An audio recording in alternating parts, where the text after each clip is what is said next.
தற்போது தீபாவளிக்கு ஆடைகள் வாங்கும்போது பில் தொகையை பிரித்து போட்டு வாங்கினால் விலை குறையும் என தகவல்கள் பரவி வருகின்றன.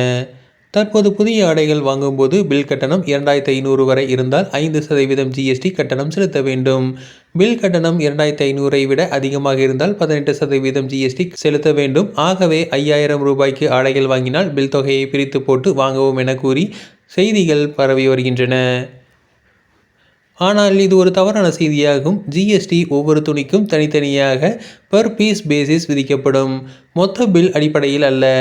அதன்படி சமீபத்திய ஜிஎஸ்டி வரி குறைப்பு எதிரொலியாக 2500 வரை விலை கொண்ட ஒவ்வொரு ஆடைக்கும் 5% ஜிஎஸ்டியும், 2500க்கு விட அதிக விலை கொண்ட ஒவ்வொரு ஆடைக்கும் 18% ஜிஎஸ்டியும் விதிக்கப்படுகிறது. உதாரணமாக நீங்கள் 2000 மதிப்புள்ள ஒரு சட்டை வாங்கினால் அது 5% ஜிஎஸ்டிக்குள் உட்படும். அதே நேரத்தில் 3000 மதிப்புள்ள ஒரு புடவையை வாங்கினால் அந்த புடவைக்கு 18% ஜிஎஸ்டி விதிக்கப்படும். எனவே ஒரு பில்லில் 2 பொருட்களுக்கும் தனித்தனியாகவே ஜிஎஸ்டி கணக்கிடப்படும். எனவே பில் தொகையை பிரித்து போட்டு வாங்கினால் விலை குறையும் என தகவல்கள் பரவி வருகின்றன. அது பொய்யானவை.